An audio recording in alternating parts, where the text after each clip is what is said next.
Salut à tous, c'est Frédéric Delavier. Ce soir, je voulais vous faire une petite vidéo pour vous parler de sexualité humaine et pour vous expliquer pourquoi sexe contre énergie a été la stratégie gagnante qui a permis à nos ancêtres de survivre et de donner l'humanité que nous connaissons actuellement. Alors, il faut savoir que quand nos ancêtres sont sortis bipèdes de savane,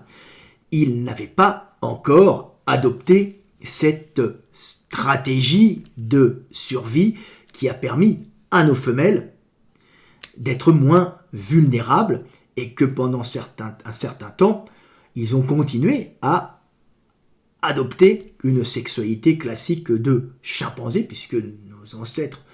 ressemblaient un peu à des chimpanzés, puisqu'on avait un ancêtre commun il y a 6 millions d'années, un ancêtre commun avec les chimpanzés, et que les chimpanzés se sont séparés de nous il y a 6 millions d'années, de nos ancêtres en tout cas, et que nous on a donné, les ancêtres communs ont donné les australopithèques, qui ont donné les hommes, ensuite, par un long processus, en donnant Homo habilis, et ensuite Homo ergaster, Homo erectus, qui sont partis en Asie, et puis ensuite Antecessor Heidelbergensis, qui ont donné aussi une branche néandertale, et après Antecessor a donné Sapiens, c'est les Homo sapiens, et ensuite Sapiens s'est réuni à Néandertal, mais il y a eu encore d'autres espèces d'humains en Asie qui, elles aussi, se sont mélangées à notre Sapiens, qui a donné Sapiens maintenant, qui est partout, mais qui porte en elle quelques rameaux qui s'étaient isolés et qui se sont métissés. Ces rameaux ont disparu, mais pas vraiment, puisqu'ils restent encore vivants en nous. Mais la stratégie sexe contre énergie a commencé avec notre entrée en savane et a commencé avec Australopithèque, qui a dû adopter cette technique, cette stratégie de survie, qui est une stratégie en même temps reproductive, qui était la plus efficace. C'est-à-dire que les mâles partaient en savane, les mains libérées de la locomotion, avec des pierres et des bâtons dans les mains. Les femelles restaient près des arbres, qui étaient près des points d'eau, avec leurs petits, se nourrissant autour des arbres et des points d'eau, prêts à monter dans les arbres pour fuir les prédateurs qui sont très nombreux en savane et qui peuvent bouffer les femelles très rapidement avec leurs petits, moins les hommes, puisqu'ils sont les mâles, puisqu'ils sont dangereux, ils ont des outils, ils peuvent frapper très fort. Une femelle avec un petit dans les bras, c'est pas super top pour pouvoir se défendre. Donc les mâles partaient chercher de la nourriture, ils observaient les vols de vautours et ils s'approchaient doucement, ils marchaient sous le soleil du midi, de la pleine journée, quand les prédateurs sont à l'ombre, puisque c'est moins dangereux. Donc ils ont perdu une partie de leur poil et ils se sont pigmentés en noir pour éviter d'avoir des érythèmes et de cramer et de brouiller la peau et d'avoir des rentrées de bactéries. Et ils allaient chercher à ce moment-là, avec ce corps devenu moins poilu, noir de peau, qui transpirait énormément pour pouvoir évacuer l'eau, ils allaient chercher en plein midi la nourriture, se rapprochant avec les mains, avec des bâtons et des cailloux, des charognes fraîches et faisant partir les prédateurs de taille moyenne qui avaient abattu des antilopes et des animaux, donc récupérant la nourriture aux petits prédateurs et aux prédateurs moyens, en leur chapardant, en les menaçant, en leur jetant des cailloux et en leur récupérant leur charogne. En tout cas, les proies qu'ils venaient d'abattre, qui n'étaient pas encore en décomposition, puisqu'il faut savoir que nos ancêtres étaient des animaux à tendance végétarienne, donc avec un estomac pas très acide, et un intestin assez long, ce qui n'est pas favorable pour manger de la viande avariée, puisque les félins et les canidés ont en général un intestin assez court qui ne permet pas le développement de bactéries pathogènes, en tout cas qui pourraient tout détruire, et aussi un estomac extrêmement acide, qui permet de détruire toutes les bactéries pathogènes que l'on va retrouver dans la charogne. Donc, le fait d'avoir un petit intestin et un estomac très acide, c'est le plus efficace pour pouvoir bouffer de la viande, et nos ancêtres ne l'avaient pas, donc de la viande avariée, de la viande assez âgée, de la viande plein de bactéries, ça tue les bactéries, nos ancêtres ne l'avaient pas, donc ils étaient obligés de manger que de la viande fraîche et de la charogne fraîche, donc aller tout de suite récupérer ce qu'avaient bouffé les prédateurs, ce qu'avaient chassé les prédateurs. Donc ils prenaient ça, ils se rapprochaient, ils les faisaient fuir. Ils mangeaient sur place, bien sûr, les parties nobles, la viande, le muscle, c'était les mâles qui allaient chercher ça, en général des groupes de 10 mâles. Ils ont calculé un peu au niveau calorique le groupe de mâles qui pouvaient survivre sur un terrain.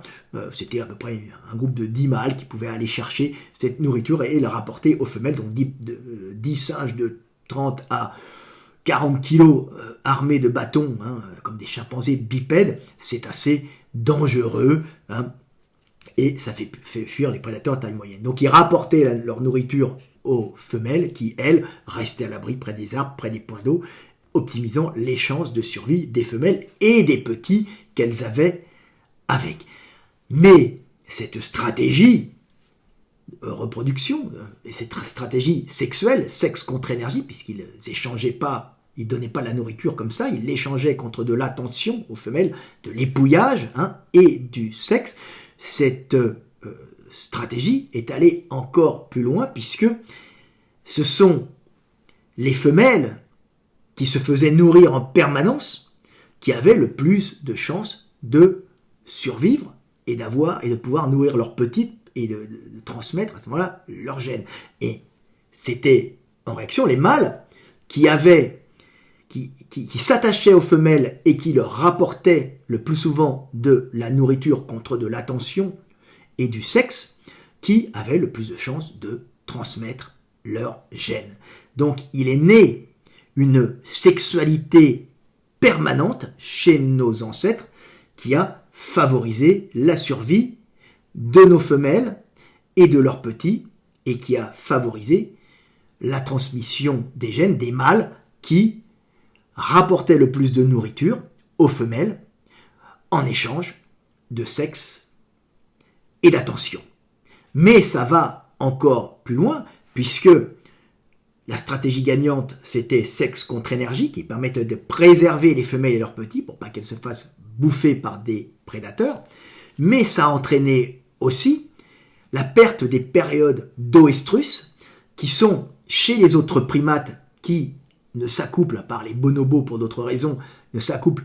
entre eux que quand les femelles sont en période d'ovulation, pour une question économique. On ne va pas dépenser d'énergie, on ne va pas vider son sperme dans une femelle qui n'est pas féconde. Donc, chez les autres primates, les mâles défendent le territoire contre les autres mâles et contre les prédateurs,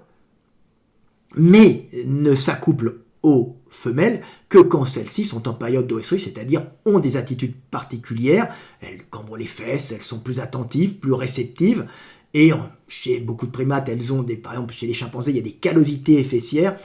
qui rougissent, qui font qu'elles attirent à ce moment-là l'attention des mâles, montrant qu'elles sont en période d'ovulation. Mais la reproduction ne se fait qu'en période de fécondité des femelles. Et bien chez l'homme, ces périodes d'oestrus indiquant la fécondité des femelles a complètement disparu, en tout cas chez nos ancêtres. Pourquoi ? Parce que c'était les groupes qui avaient, par sélection génétique, perdu progressivement les périodes d'oestrus, donc les comportements et l'allure, par exemple le rougeoiement des callosités, et le comportement, c'est-à-dire qu'ils avaient perdu le comportement des femelles montrant qu'elles sont fécondes, donc qui n'avaient plus progressivement de période d'oestrus, donc de visualisation dans l'aspect, mais aussi dans le comportement de la période de fécondité des femelles, qui ont eu le meilleur taux de survie, parce que dans ces groupes, les mâles, ne sachant pas quand les femelles étaient en période d'ovulation, étaient, pour avoir le plus de chances de transmettre leurs gènes, alors ils ne connaissaient pas eux, mais c'est ceux qui avaient le plus de chances de transmettre leurs gènes, étaient ceux qui,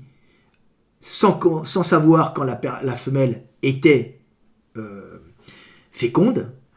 nourrissait en permanence la femelle en allant chercher de la nourriture, en groupe bien sûr, hein, et en la ramenant de la viande, hein, très riche. Alors c'est pas de la viande, c'est des os avec des os avec le reste de viande qu'il y avait à côté, qu'il y avait dessus, et avec les articulations pleines de collagène. Et dans les os, il y a beaucoup de moelle, et la moelle c'est une bombe énergétique, c'est une bombe calorique, et puis les femelles étaient capables de prendre ces os et de les casser avec des cailloux, hein, puisque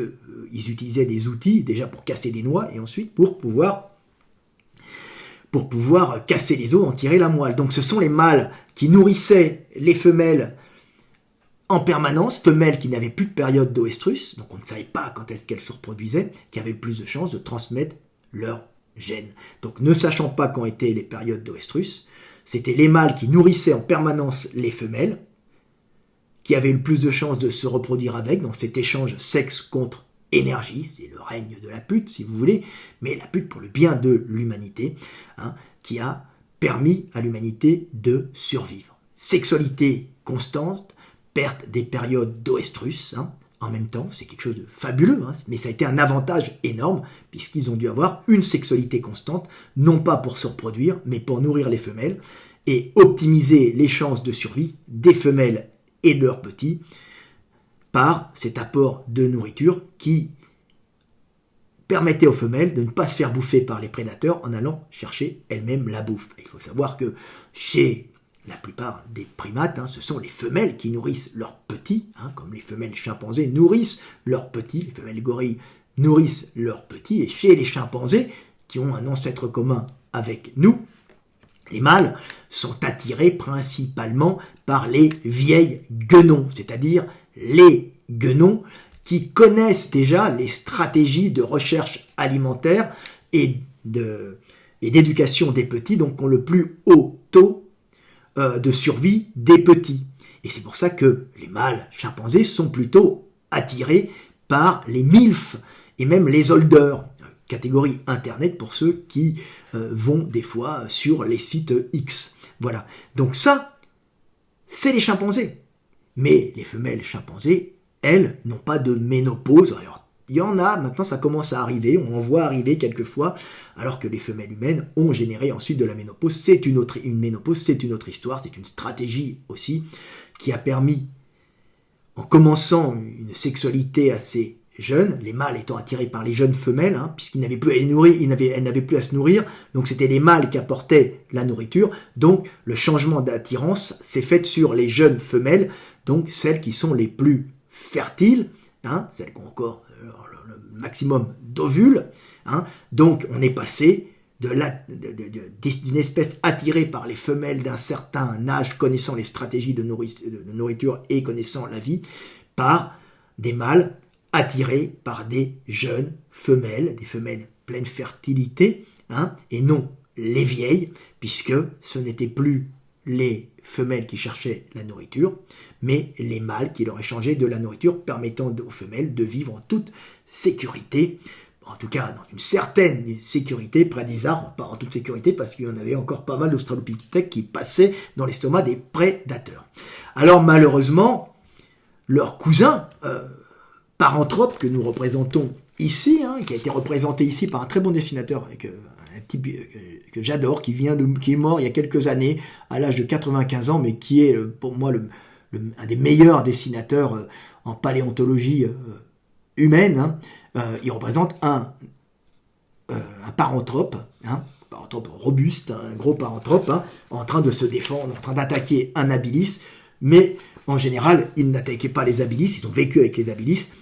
ils défendaient juste les femelles contre les prédateurs, et ce groupe de paranthropes qui a évolué d'un ancêtre commun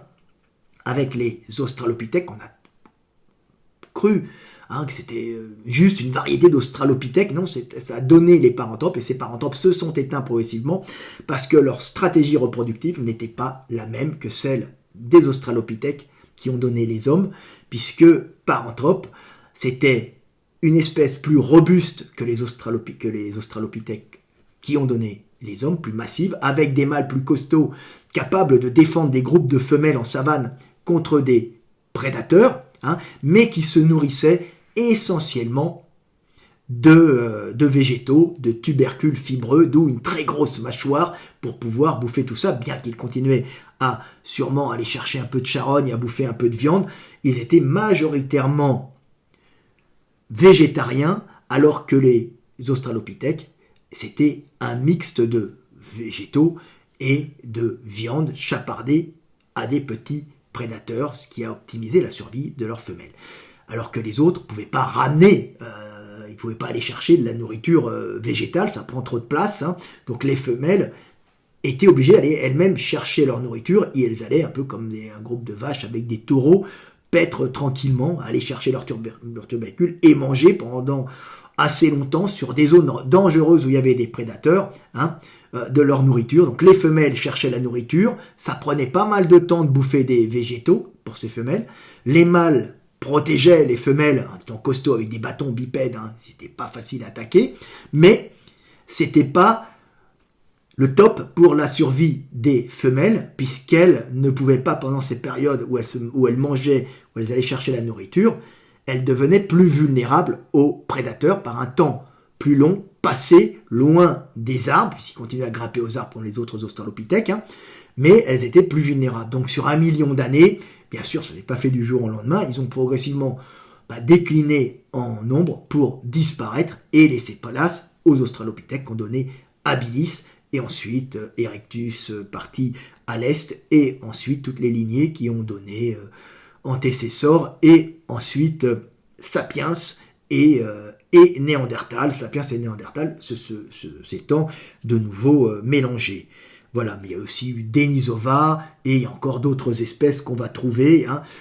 qui se sont isolées, qui se sont remélangées, et qui sont issues d'Australopithèques, puis certaines n'ont rien donné, comme Flores, hein, qui ont disparu aussi. Mais Paranthrope, lui, a disparu parce qu'il n'a pas adopté cette stratégie sexe contre énergie, qui ne peut être donnée que par le passage d'un mode de recherche alimentaire basé en partie sur le charognage, en tout cas sur le chapardage de viande relativement fraîche, puisque nos ancêtres n'avaient pas le système digestif pour pouvoir digérer de la vieille charogne pleine de bactéries. Comme un chien peut bouffer une viande pourrie, il ne va pas mourir puisqu'il a un tractus digestif plus court et un estomac plus acide, donc ça tue toutes les bactéries, puis si les bactéries passent, ça passe dans un intestin qui est beaucoup plus court, où il ne risque pas de trop se développer de bactéries pathogènes. Donc nous, dans un grand intestin fait pour fermenter des végétaux et un estomac pas trop acide, si tu bouffes une charogne, tu crèves, hein, donc il fallait des charognes fraîches. Hein. C'est vraiment la particularité de notre espèce, et de manger cette viande fraîche et non cette viande avariée. D'ailleurs, c'est pour ça que nous trouvons que la viande avariée, hein, que la vieille viande a une odeur infâme, elle a l'odeur de la mort, il n'y a rien de plus immonde. C'est normal qu'il y ait l'odeur de la mort, puisque nous sommes programmés pour détester l'odeur de la viande pourrie, donc les molécules, hein, les molécules qui sont fracturées, hein, par les bactéries sur la charogne et qui vont générer des acides aminés volatiles qui pour nous sont dégueulasses, alors que pour un chien, cette odeur de charogne, c'est un mets succulent puisque ça ne va pas les tuer. Nous sommes programmés pour trouver que la charogne a une odeur infâme et même ça nous fait vomir. Pourquoi ? Parce que si nos ancêtres bouffaient de la charogne, ils mourraient. Donc si même l'odeur arrivait, ils en avaient même ingurgité un petit morceau, s'ils vomissaient pas, ils crevaient parce que les bactéries allaient se développer à l'intérieur. Donc cette odeur infâme de la charogne est tout simplement une programmation pour ne pas bouffer des viandes avariées qui nous tueraient, alors qu'un chien, pour lui, ça a une odeur succulente, et un cheval, il va absolument rien sentir de désagréable quand il va passer à côté d'une charogne, puisqu'il n'en bouffe pas, de toute façon, il bouffe de l'herbe. Voilà. Donc c'est pour ça que nos paranthropes n'ont pas survécu, parce que le temps de nourrissage des femelles était plus important, et qu'ils avaient conservé un système de reproduction basé sur les femelles qui sont reproductives, qu'on va courtiser, avec lesquelles on va essayer de se reproduire quand elles sont en période d'oestrus, hein, et le mâle, avec des juvéniles, vont protéger, hein, ces femelles quand ils iront manger des tubercules en savane, rendant les femelles du même coup plus vulnérables, et faisant que le système n'a pas perduré aussi longtemps que celui des australopithèques qu'a donné les hommes. C'était pas la stratégie gagnante. La stratégie gagnante, c'était sexe contre énergie. Et c'est intéressant de le comprendre. Et ça a modifié totalement les rapports mâle-femelle chez nous, chez cette espèce de primate, à la sexualité permanente, qui n'est pas faite à la base parce que nous sommes des obsédés sexuels pensant à baiser en permanence, mais uniquement parce que la survie de nos femelles passait justement par une sexualité permanente et des femelles qui échangeaient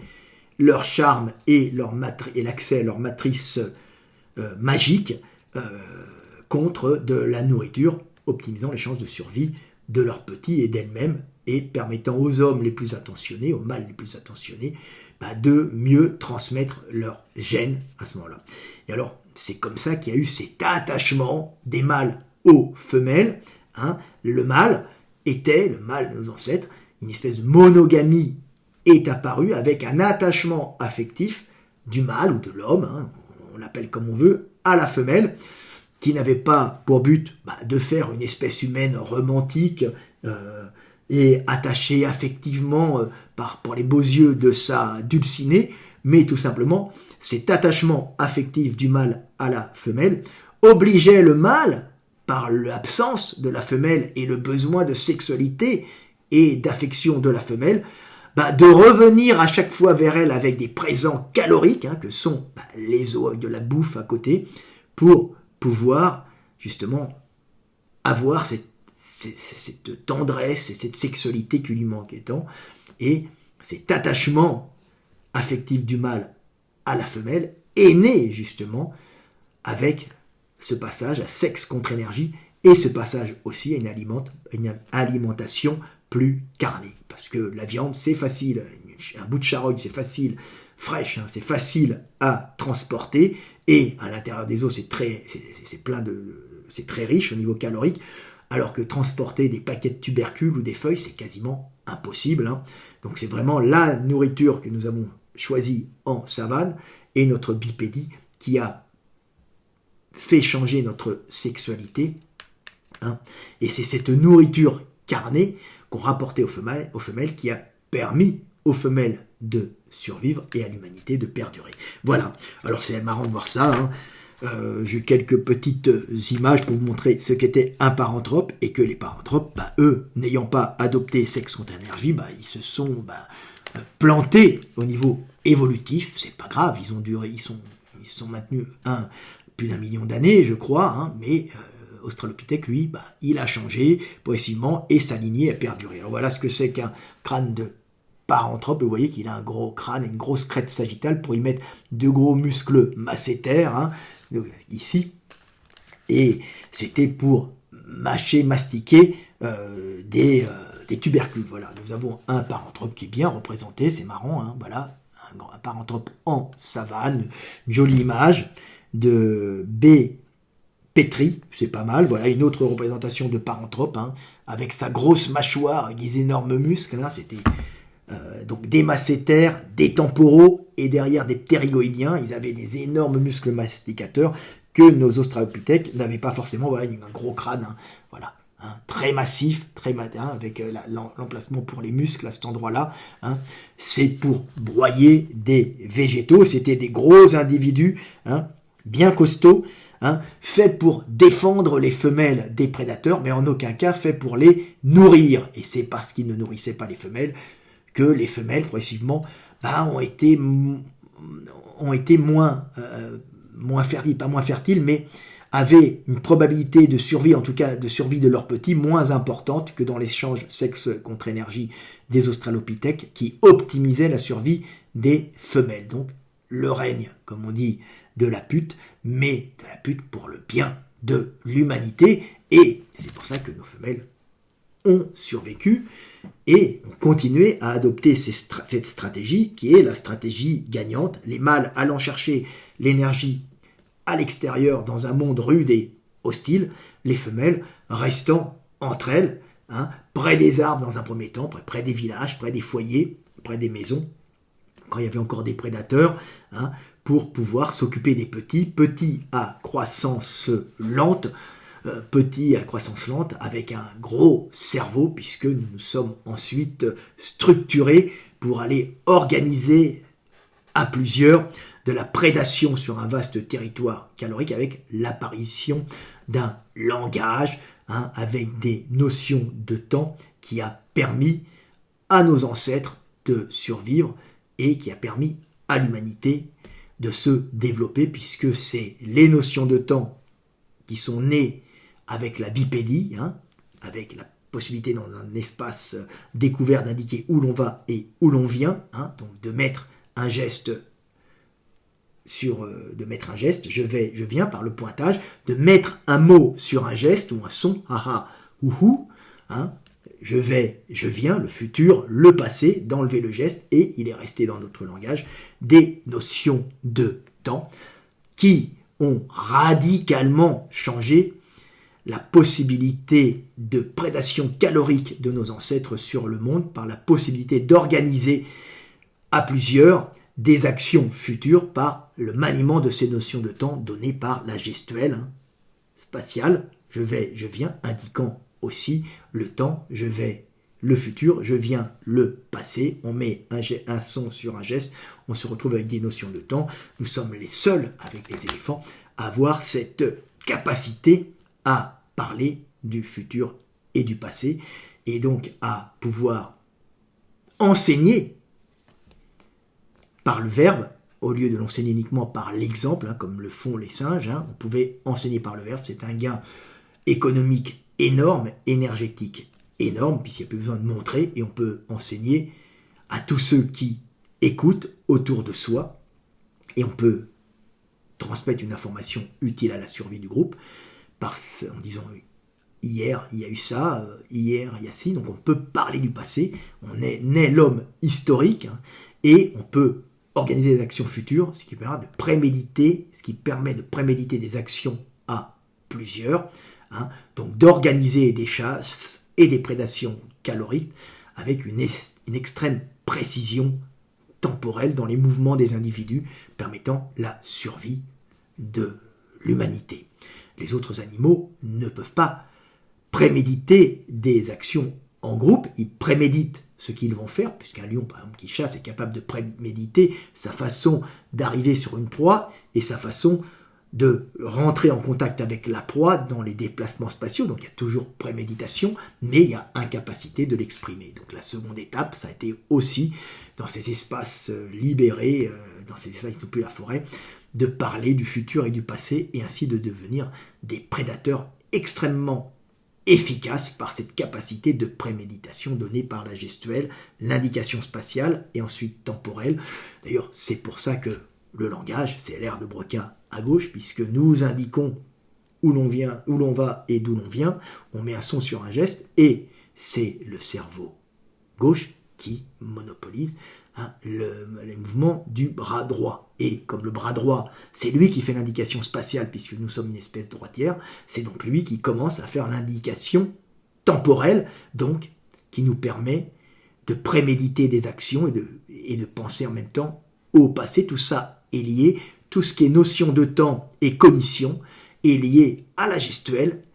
et se retrouve donc à l'ère de Broca, qui est l'ère, en partie l'ère du langage, qui est une ère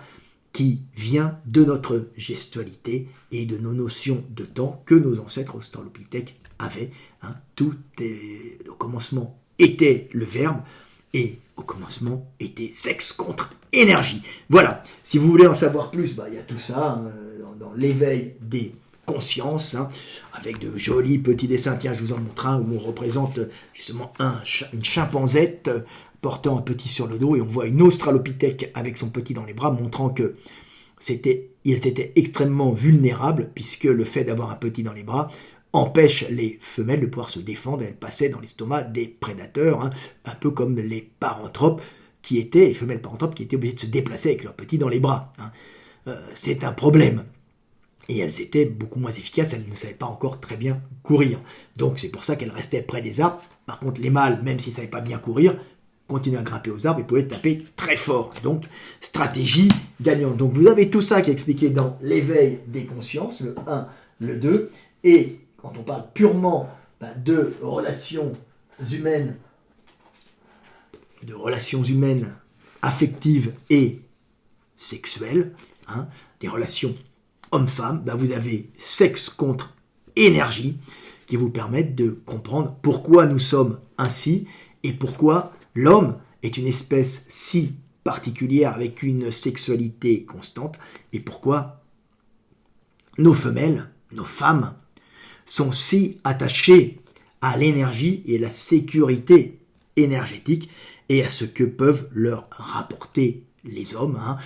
Tout ça n'a pas beaucoup évolué. Avant, on rapportait un bout de barbac pour pouvoir baiser et se reproduire. Maintenant, on paye le restaurant avant de monter chez sa dulcinée, prendre un café ou la faire monter chez soi, prendre un café. Voilà, on sait très bien que tout ça se terminera par de la reproduction. Mais il y a le classique restaurant que l'homme va payer pour montrer sa capacité à nourrir femme et petit. Tout ça est très symbolique. Voilà, et tout ça vient de la nuit des temps, tout ça vient de l'époque où nos ancêtres sont sortis de savane et ont commencé à appliquer cette méthode sexe contre énergie quand les femmes ne pouvaient plus se nourrir, ou les femelles elles-mêmes, par la dangerosité du milieu qu'elles arpentaient. Voilà, c'était Fred Delavier, je vous aime et paix sur terre. J'espère que vous avez tout compris. Petite vidéo de 31 minutes, je pense qu'il est bon de les faire et je pense qu'il est bon d'expliquer pourquoi nos amis les paranthropes n'ont pas survécu alors que les australopithèques ont donné ensuite toute la lignée humaine pour que nous soyons ici devant nos écrans à comprendre le monde et à s'enrichir de nos réflexions, de nos interrogations et de nos enseignements respectifs. C'était Fred Delavier, je vous aime et paix sur terre mes frères et sœurs.